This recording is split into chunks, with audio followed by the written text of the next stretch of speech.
The word of the Lord came to me, Son of man, how is the wood of a vine better than that of a branch on any of the trees in the forest? Is wood ever taken from it to make anything useful? Do they make pegs from it to hang things on? And after it is thrown on the fire as fuel, and the fire burns both ends and chars the middle, is it then useful for anything? If it was not useful for anything when it was whole, how much less can it be made into something useful when the fire has burned it and it is charred? Therefore, this is what the sovereign Lord says: As I have given the wood of the vine among the trees of the forest as fuel for the fire, so will I treat the people living in Jerusalem. I will set my face against them. Although they have come out of the fire will yet consume them.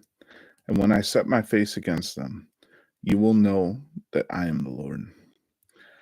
I will make the land desolate because they have been unfaithful, declares the sovereign Lord. The word of the Lord came to me, Son of man, confront Jerusalem with her detestable practices and say, This is what the sovereign Lord says to Jerusalem. Your ancestry and birth were were in the land of the Canaanites. Your father was an Amorite and your mother a Hittite. On the day you were born, your cord was not cut, nor were you washed with water to make you clean, nor were you rubbed with salt or wrapped in cloths. No one looked on you with pity or had compassion enough to do any of these things for you. Rather, you were thrown out into the open field, for on the day you were born, you were despised. Then I passed by and saw you kicking about in your blood, and as you lay there in your blood, I said to you, Live. I made you grow like a plant of the field. You grew up and developed and became the most beautiful of jewels. Your breasts were formed and your hair grew, you who were naked and bare. Later I passed by, and when I looked at you and saw that you were old enough for love, I spread the corner of my garment over you and covered your nakedness. I gave you my solemn oath and entered into a covenant with you, declares the sovereign Lord, and you became mine. I bathed you with water and washed the blood from you and put ointments on you. I clothed you with an embroidered dress and put leather sandals on you. I dressed you in fine linen and covered you with costly garments. I adorned you with jewelry. I put bracelets on your arms and a necklace around your neck. And I put a ring on your nose, earrings on your ears, and a beautiful crown on your head. So you were adorned with gold and silver. Your clothes were of fine linen and costly fabric and embroidered cloth. Your food was fine flour, honey, and olive oil. You became very beautiful and rose to be a queen. And your fame spread among the nations on account of your beauty, because the splendor I had given you made your beauty perfect, declares the sovereign Lord. But you trusted in your beauty and used your fame to become a prostitute. You lavished your favors on anyone who passed by, and your beauty became his. You took some of your garments to make gaudy high places where you carried on your prostitution. Such things should not happen, nor should they ever occur. You also took the fine jewelry I gave you, the jewelry made of my gold and silver, and you made for yourself male idols and engaged in prostitution with them. And you took your embroidered clothes to put on them, and you offered my oil and incense before them.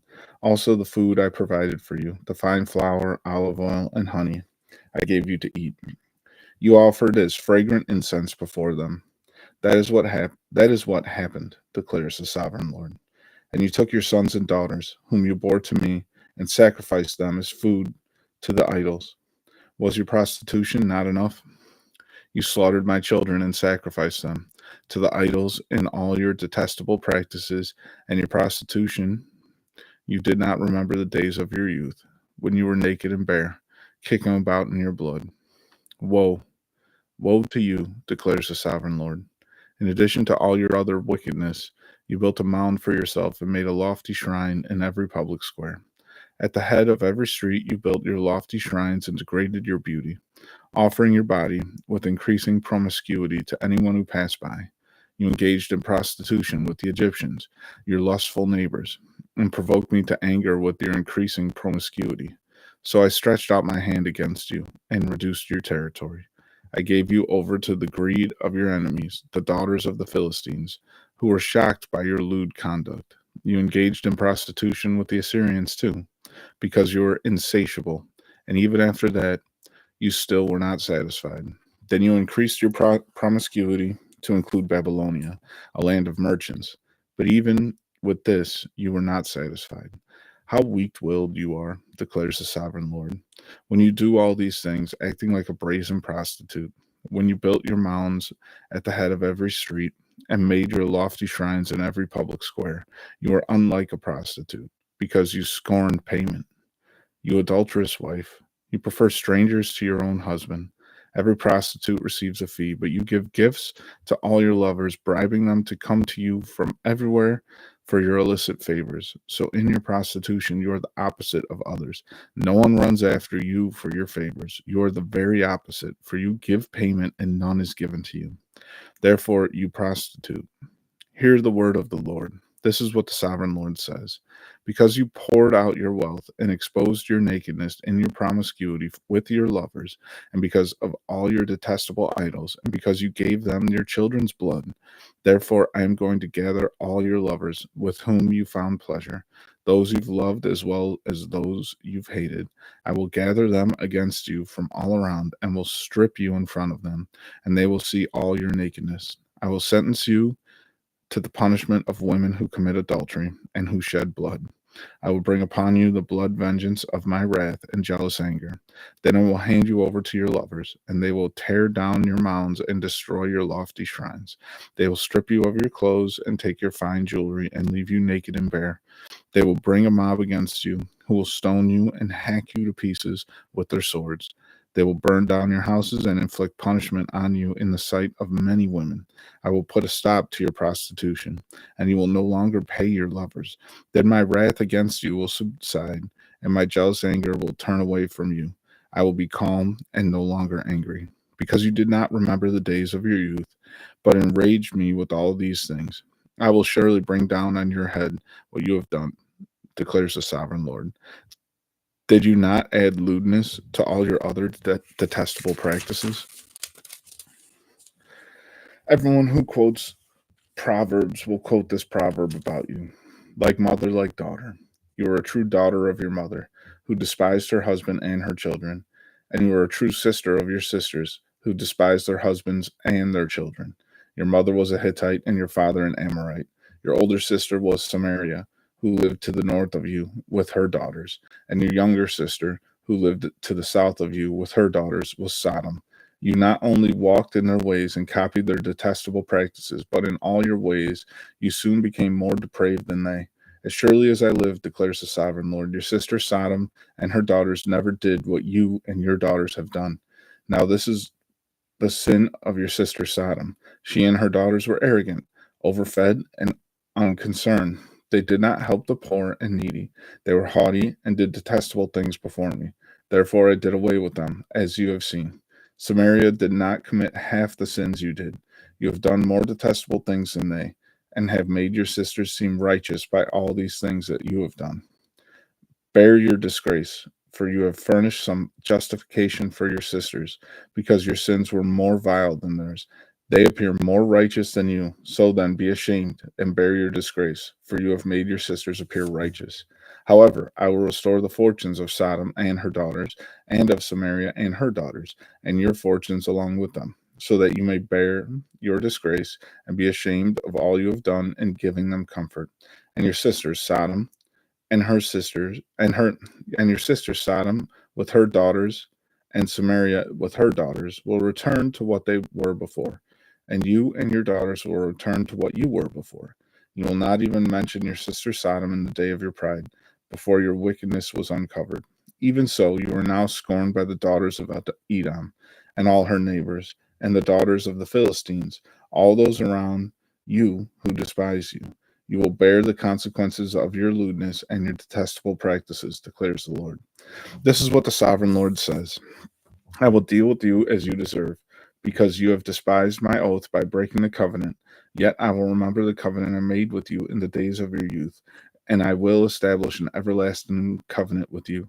Then you will remember your ways and be ashamed when you receive your sisters, both those who are older than you and those who are younger.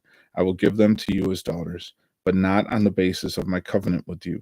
So I will establish my covenant with you, and you will know that I am the Lord. Then when I make atonement for you, for all you have done, you will remember and be ashamed, and never again open your mouth because of your humiliation, declares the sovereign Lord. The word of the Lord came to me: Son of man, set forth an allegory and tell the house of Israel a parable. Say to them, this is what the sovereign Lord says: a great eagle with powerful wings, long feathers, and full plumage of varied colors came to Lebanon. Taking hold of the top of a cedar, he broke off its topmost shoot and carried it away to a land of merchants, where he planted it in a city of traders. He took some of the seed of your land and put it in fertile soil. He planted it like a willow by abundant water, and it sprouted and became a low spreading vine. Its branches turned toward him, but its roots remained under it. So it became a vine and produced branches and put out leafy boughs. But there was another great eagle, with powerful wings and full plumage. The vine now sent out its roots toward him from the plot where it was planted, and stretched out its branches to him for water. It had been planted in good soil, by abundant water, so that it would produce branches, bear fruit, and become a splendid vine. Say to them, this is what the sovereign Lord says: will it thrive? Will it not be uprooted and stripped of its fruit, so that it withers? All its new growth will wither. It will not take a strong arm or many people to pull it up by the roots. Even if it is transplanted, will it thrive? Will it not wither completely when the east wind strikes it, wither away in the plot where it grew? Then the word of the Lord came to me: say to this rebellious house, do you not know what these things mean? Say to them, the king of Babylon went to Jerusalem and carried off her king and her nobles, bringing them back with him to Babylon. Then he took a member of the royal family and made a treaty with him, putting him under oath. He also carried away the leading men of the land, so that the kingdom would be brought low, unable to rise again, surviving only by keeping his treaty. But the king rebelled against him by sending his envoys to Egypt to get horses and a large army. Will he succeed? Will he who does such things escape? Will he break the treaty and yet escape? As surely as I live, declares the sovereign Lord, he shall die in Babylon, in the land of the king who put him on the throne, whose oath he despised and whose treaty he broke. Pharaoh, with his mighty army and great horde, will be of no help to him in war. When ramps are built and siege works erected to destroy many lives, he despised the oath by breaking the covenant, because he had given his hand in pledge and yet did all these things. He shall not escape.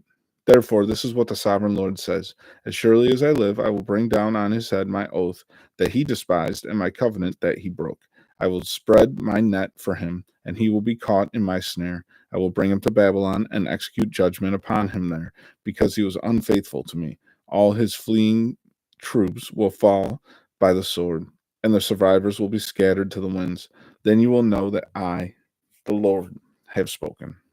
This is what the sovereign Lord says: I myself will take a shoot from the very top of a cedar and plant it. I will break off a tender sprig from its topmost shoots and plant it on a high and lofty mountain. On the mountain heights of Israel I will plant it.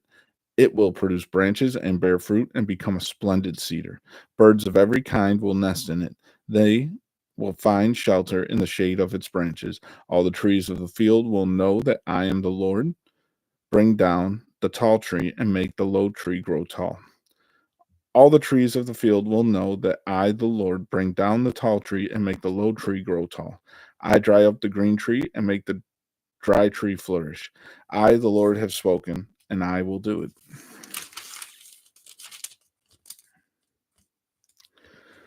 The word of the Lord came to me.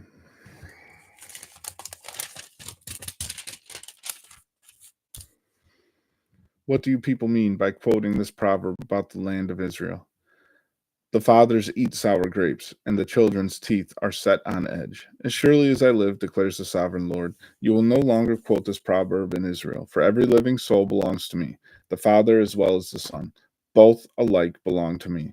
The soul who sins is the one who will die. Suppose there is a righteous man who does what is just and right. He does not eat at the mountain shrines or look to the idols of the house of Israel. He does not defile his neighbor's wife or lie with a woman during her period. He does not oppress anyone, but returns what he took and pledged for a loan. He does not commit robbery, but gives his food to the hungry and provides clothing for the naked. He does not lend at usury or take excessive interest. He withholds his hand from doing wrong and judges fairly between man and man. He follows my decrees and faithfully keeps my laws. The man is righteous. He will surely live, declares the sovereign Lord. Suppose he has a violent son who sheds blood or does any of these other things, though the father has done none of them. He eats at the mountain shrines. He defiles his neighbor's wife. He oppresses the poor and needy. He commits robbery. He does not return what he took in pledge. He looks to the idols. He does detestable things. He lends at usury and takes excessive interest.